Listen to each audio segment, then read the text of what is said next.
With that being said, which one would I recommend out of the two? Hey chickies, thank you so much for joining me for this monthly beauty favorites and fails video. For the month of April, we do have a lot of beauty products, but also a lifestyle item. In case you're new here, I'm Christine and this channel is dedicated to all things beauty, fashion, lifestyle vlogs. Would greatly appreciate it if you please subscribe and be a part of the Chickie crew. If you enjoy these types of videos where we chat about favorites and fails, please make sure you give it a like. Hope your week has been going really well. What have you been up to for spring? How's the weather in your area? The weather here in Southern California has been kind of strange. I mean, one week it was like almost 90 degrees and then we kind of cooled down again to almost like winter Southern California weather, waiting for the warm up. I've never really been into linen sprays, but this one, girl, you need to check out this company. They are called Aroma Retail. They make these scents for different resorts, specifically the ones in Las Vegas. So if you walk into any of the resorts there, they do have a particular scent. This one is from Aria. It's called Asian Garden. Now, when you hear the word Asian Garden, immediately, at least for myself, I think of floral scents. Just anything that smells like flowers. But this has a very pleasantly surprising sweet scent to it. Let me just spray it over the linen. Sweet but fresh scent to it. It's more on the sweet side. If you are a gourmand lover, I think that you will really appreciate this. When I read the name Asian Garden, I was already thinking, oh, I don't know if I'm gonna like this because it might be too floral. I'm not a floral scented type of person. I love my gourmands. I love anything sweet. I think this will be great, especially for spring and summer. Aroma Retail is one that highly recommend. Have nothing but good things to say about them. Hair care products that I've been really enjoying and has been really helping just give that extra oomph to the hair because hair just tends to lay flat. Color Wow, it's called the Extra Large Bombshell Volumizer.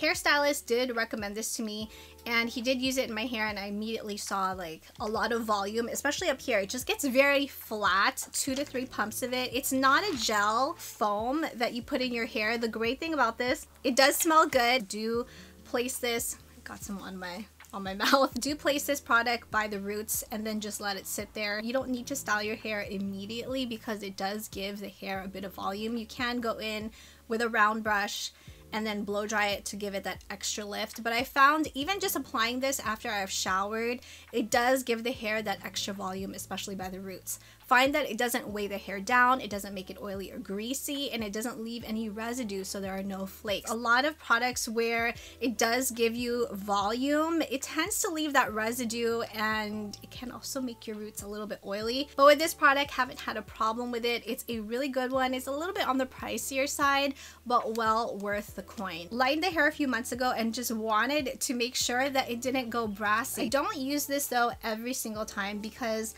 some parts of my hair are pretty light, like a very light blonde where it can start to turn a little bit on the purple side. That's because it's just so concentrated. Pallure, they did send this over. It's called the Bright Blonde Toning Foam Conditioner. Essentially like a mousse, and that's what it looks like. Just looks like a mousse. Smells really good, by the way, and what you're supposed to do is just put this in your hair when it's damp. Leave it on for, I believe it's a maximum of 2 minutes because this really does tone your hair. You will immediately see it go from yellow tone blonde to much cooler blonde. A lot of purple shampoo conditioners, even though it says that it's not drying, it can tend to dry it out, but with Pallure, haven't had a problem with that. I think it is such a great product. If you have gone lighter, highly recommend products from Pallure. I believe this was a couple weeks ago, did receive a message from Sarah. Thank you, Sarah, for your message and also sharing this. A friend of hers came over, gave her a hug, and said that she really liked her perfume that she was wearing. But she wasn't wearing a perfume, it was actually this body wash, and it's from Be Fresh. Fresh AF, grapefruity, good, invigorating body wash with hyaluronic acid. Hopefully you can tell, but I am completely out of this. Use the whole thing up. Love the scent of this. It's very fruity, citrusy scent. It's something that's great to use, especially in the morning to help wake you up.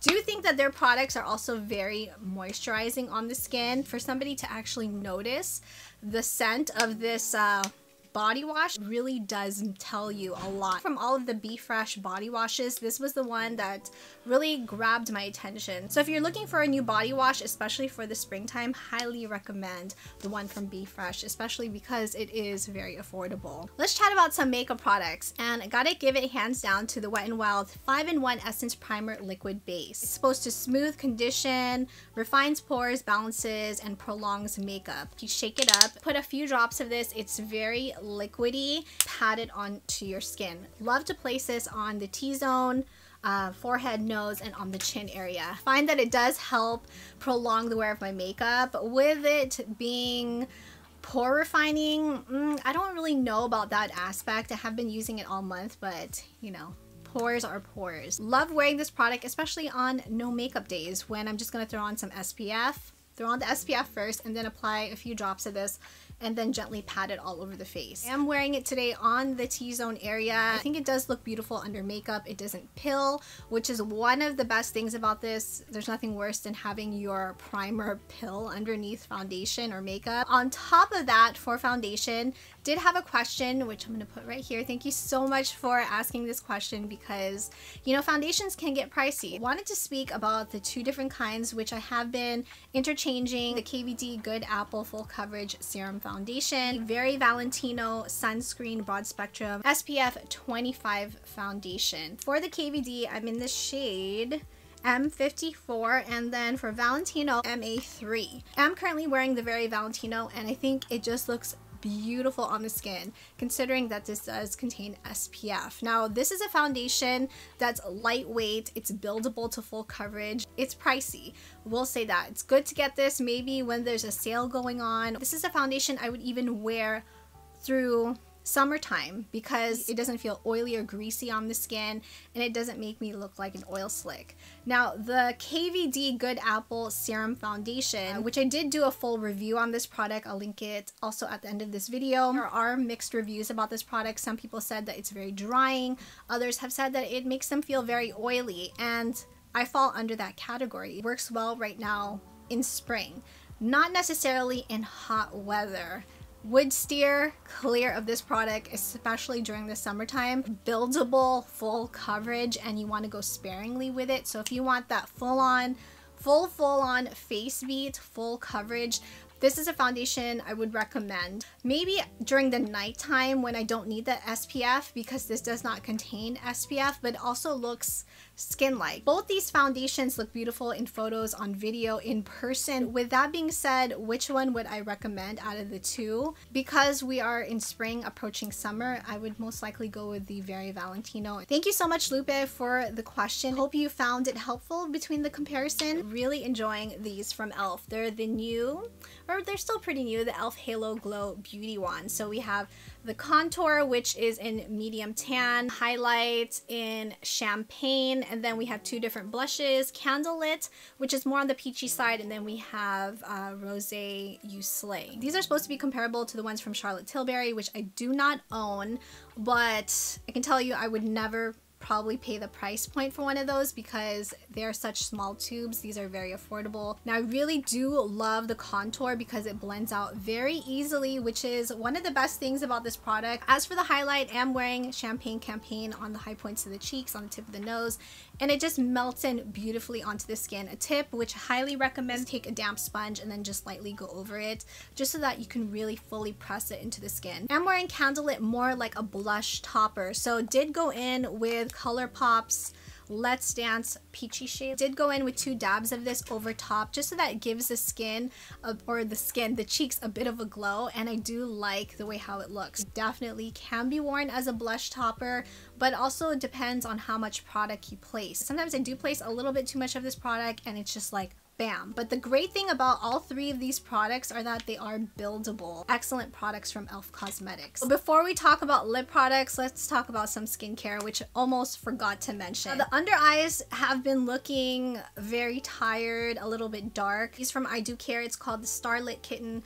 Brightening Hydrogel eye patches. I've used about 3 or 4 of these sporadically through the month and have seen that yes, it is slowly starting to lighten it, not like a significant amount, but it is starting to lighten the under eye area, which, you know, girl, we just needed all the help we could get. Help hydrate underneath the eyes. Have been really enjoying this one from Pixi. It's called the Nutrif Eye Nourishing Eye Patches. These do an excellent job really hydrating that under eye area because you need that hydration just to help keep them looking plump and supple. Trying to implement using under eye patches a lot throughout this whole entire month. Face masks. The one I've been really loving is the one from Pixi. It's called their Glow Glycolic Boost. Glycolic acid, ginseng, and witch hazel. Every time I use this, the skin just feels really nice and hydrated, really supple. It feels moisturized. Love how it also does contain witch hazel, which I'm going to speak about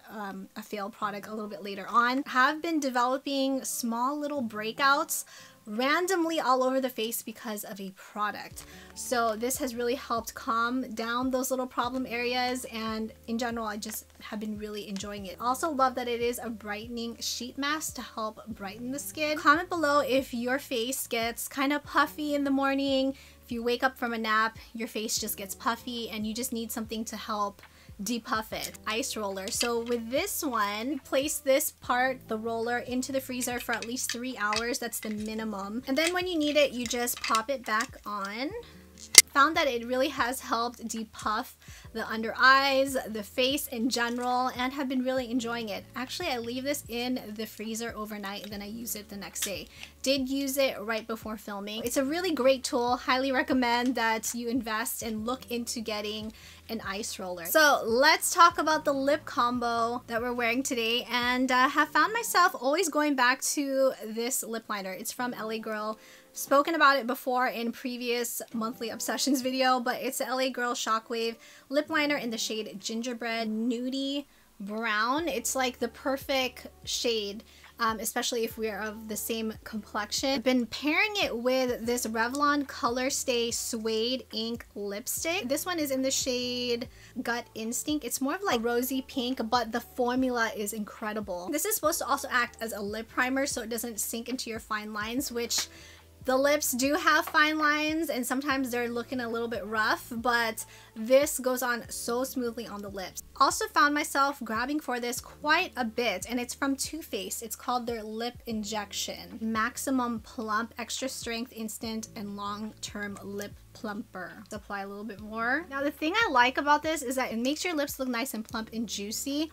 It has a little bit of like a cinnamon flavor to it. It's not sticky. You can definitely feel that there's like lip gloss. It does have like a little bit of a warming sensation, but it's not a stinging or burning sensation. Finally, let's chat about the failed products, and we have 2 of them. First one is unfortunately from a brand which I really do love because they're affordable. Underwhelmed when I applied it, and it is from the brand Essence. It's called their Superfine Eye Pen in Waterproof in the shade Black. The reason why I got it is because it does have a nice sharp felt tip, and it's easy to use, right? But the problem is that even though when you swipe it, when you swatch it, it looks nice and pigmented, when you actually apply it close to the lash line or even try to wing it out, it's more of like a faded black. It's not very intense, which is really strange because even if I'm wearing a neutral colored eyeshadow, it always looks very faded, like a really faint black. I was looking for something that was waterproof now that we are into spring and approaching summertime pretty quickly. So this unfortunately was a fail for me. I'm going to use it up, but I was just disappointed with the pigmentation because it swatches beautifully, but once it's on the eye, it's just not as pigmented. Unfortunately, the other fail of the month is going to the brand Supergoop. Pains me to say this because I'm such a huge fan of Supergoop. This is called their Daily Dose Hydra Ceramide Boost Plus SPF 40. Let me give you the good points about this product. So essentially with this, it's like serum, and you just place a few dots all over your skin. Really gives the skin all the hydration it would need for the day. And when I'm telling you your skin feels hydrated, it feels hydrated. It feels really great on the skin. Love how it also does have the SPF 40 included in it. So it's kind of like a 2-in-1, right? But biggest problem with this product, which is something I have noticed that has happened every single time I use it, is that it makes me break out. At first it started with a breakout here, and then it started with another one on the nose, one here. This was the only new product that I used, so I know it is this one, and it happened every single time that I used it. So unfortunately, this was just a fail for me. Love the formula though. Love how it contains the SPF, but it just does not agree with my skin. Alright chickies, so that's everything that I wanted to chat about for the month of April, beauty favorites and fails. Let me know which ones were your favorites, and also please let me know your fails. Really love hearing your thoughts and your feedback on products, because one item that may work for you may not work out for me, vice versa. Wishing you all a really great week ahead. Thank you so much for hanging out with me. Really appreciate your time. If you enjoyed this video, please make sure you give it a like, subscribe if you have not already. Would love for you to be part of the Chickie crew. Thank you chickies so much for watching. Have an amazing, wonderful day, evening, week ahead, and I will see you in the next video. Mwah.